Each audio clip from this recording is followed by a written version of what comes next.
ebengiphe lona elisiphe lona singama-artist ngoba lokhu bengengikwenze ngingedwa. Ngibonga kakhulu i-support evela ama-artist amanye, ngibonga kakhulu i-support evela kini.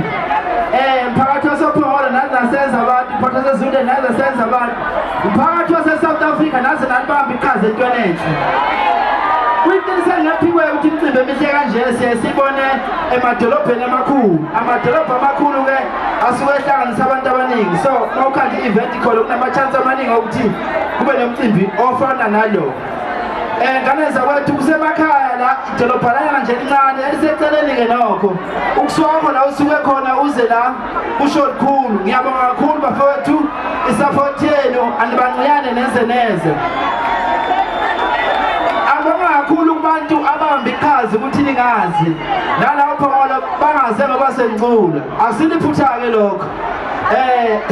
Kunomsakazi ukhozi futhi kunabasakazi abahamba elikhulu iqhaza, abanye babo naba la uZimdola kanye nomnumzane uMacingwane. Ngibonga kakhulu uxhaso oluvele nxazonke. Ngenxa yesikhathi ngizocela ukuthi ngingahlukanisi ngabanye kodwa nje ngiyabonga i-support elisiphe yona bosomabhizinisi abavelele kanye nemikhandlu nabo bonke abantu abathe babamba iqhaza abanama-position ahlonishwayo ngokuvotelwa. Siyabonga kakhulu ikhuluza kithi naze nalimele izwe ngeqiniso. Njengoba sengichazile angizwa kahle ngifuna ukuvozela sisaphumula nje sisakhuluma angisitholi isikhathi sokukhuluma nani mina so ngicela ngiphe nje lo 5 minutes lo.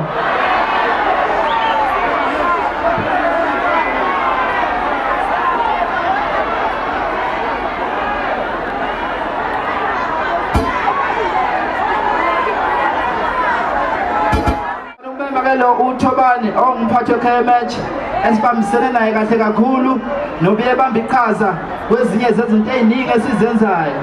So amanye ama-plans asuke eqhamuke kuye, amanye asuke eqhamuke kimi, yingakho nje sihlale siqhamuka nama-plans amasha ngaso sonke isikhathi. So siyabonga kakhulu ube kuthiwa beyikhona indlela bengacela imishayeli ihlombe nje naye.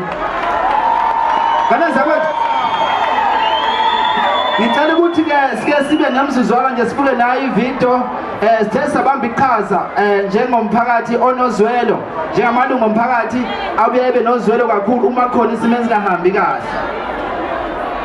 Sikumemezele abaningi beni babonile ngane zakuthi besikumemezela ukuthi kunendlu esiyakhile esibamba iqhaza kuyo engale ngasemakhaya.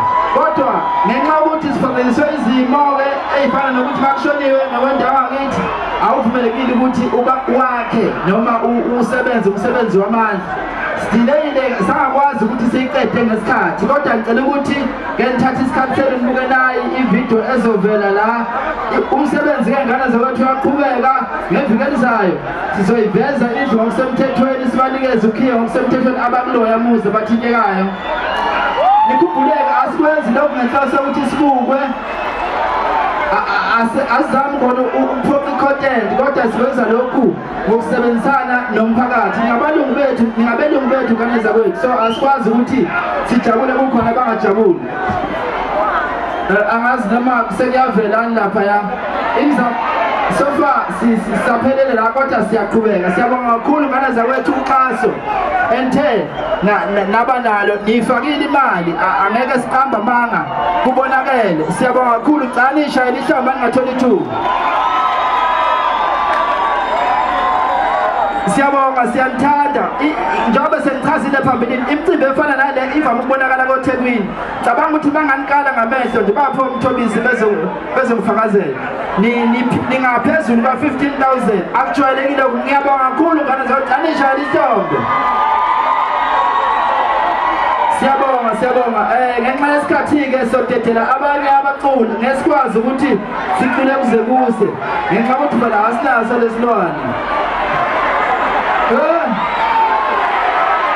Angizwa mina nifuna yini sesamba. Siyabonga kakhulu bafowethu, kwande la nithathe khona engathi ngingabuyela emakhaya niphephile. Nangonyaka ozayo ngiyafisa ukuthi umcimbi ukhulu kwedlula lokhu. Siyabonga kakhulu bafowethu, naze nalimele izwe ngeqiniso. Danke.